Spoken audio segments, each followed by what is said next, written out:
Assalamualaikum warahmatullahi wabarakatuh. Perkenalkan, nama saya Reza Fikil Azhara dengan NIM 230210210067. Di sini saya akan mengkaji tentang pendidikan global. Sebelum itu, kita harus mengetahui apa itu pendidikan global. Jadi, pendidikan global merupakan upaya untuk menanamkan suatu pandangan tentang nilai kepada para siswa dengan memfokuskan bahwa terdapat saling keterkaitan antara budaya, umat manusia, dan kondisi planet bumi. Adapun yang pertama, itu kajian tentang nilai manusia, yaitu satu, nilai-nilai universal. Nah, nilai-nilai universal ini berasal dari beragam tradisi budaya tradisional dan nilai-nilai agama. Namun, betapapun ada perbedaan tradisi, semua bangsa telah mendukung nilai-nilai yang sama tanpa mempedulikan waktu dan letak geografis. Yang kedua, ada perbedaan nilai manusia. Nah, perbedaan ini tercermin dari perasaan, pilihan, sikap, gaya hidup, dan pandangan dunia tiap masyarakat. Nah, perbedaan ini pun merupakan hasil dari adaptasi evolusi masyarakat dengan lingkungannya. Yang kedua, ada kajian sistem global, yang terdiri dari sistem ekonomi, sistem politik global, sistem ekologi, dan sistem teknologi. B. Kajian tentang masalah-masalah dan isu-isu global. Ciri-ciri isu global: yang pertama, ruang lingkup internasional.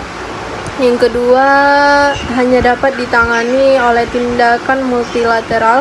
Yang ketiga, berkelanjutan dan berkembang. Yang keempat, memiliki konflik dan hakikat dan sebab masalah. Satu isu perdamaian dan keamanan. Dalam konteks perdamaian dan keamanan, dunia masih menghadapi tantangan serius. Sekitar 6% GNP dunia digunakan untuk persenjataan.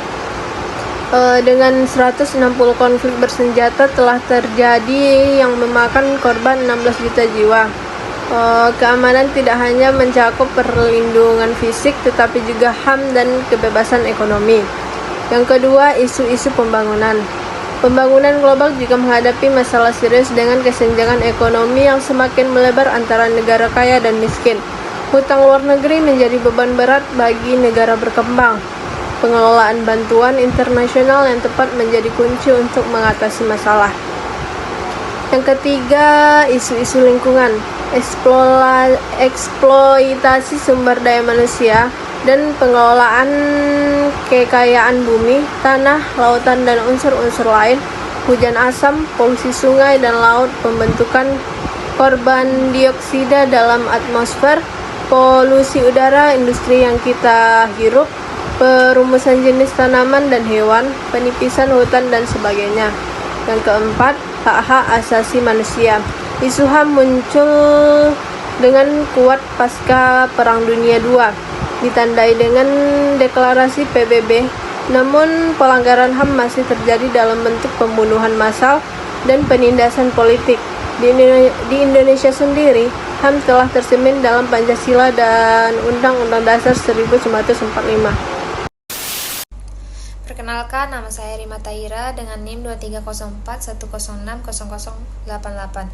Baiklah, di sini saya akan melanjutkan materi dari dua rekan saya tentang pendidikan global. Selanjutnya yaitu kajian sejarah hubungan antar bangsa dan saling ketergantungan.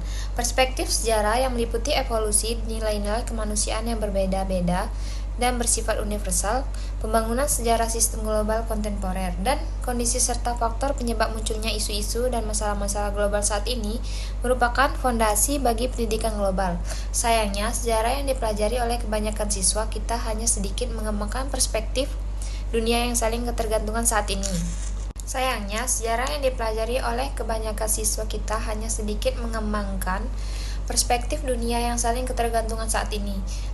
dunia yang dipelajari oleh kebanyakan siswa hanya sedikit mengembangkan perspektif dunia yang saling ketergantungan saat ini. Sejarah dunia yang diajarkan adalah sejarah peradaban barat atau pengaruh barat terhadap dunia lainnya. Lalu ada keterbatasan pendidikan sejarah tradisional.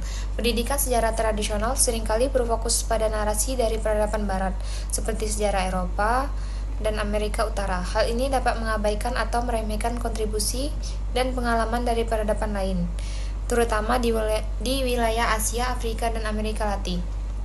Selanjutnya, adanya pentingnya saling ketergantungan. Sejarah dunia adalah hasil dari interaksi dan pertukaran antar bangsa yang berlangsung selama ribuan tahun. Selanjutnya ada bukti kontak antar bangsa. Sejarawan seperti William McNeill menunjukkan bahwa ada bukti kontak antar bangsa sejak zaman kuno. Misalnya, perpindahan tanaman seperti katun dan gula antara India dan Cina. Serta pertukaran teknologi seperti pembuatan baja oleh Romawi dan sutra oleh Cina. Lalu ada pengaruh budaya dan teknologi. Pertukaran budaya dan teknologi telah membentuk perkembangan masyarakat di berbagai belahan dunia. Misalnya, pengaruh Asia terhadap perkembangan masyarakat di Amerika sebelum kedatangan Columbus. Yang terakhir, ada kebutuhan pendidikan global. Pendidikan sejarah harus mengembangkan perspektif global yang mencakup semua dimensi ilmu sosial termasuk sejarah, geografi, politik, dan ekonomi.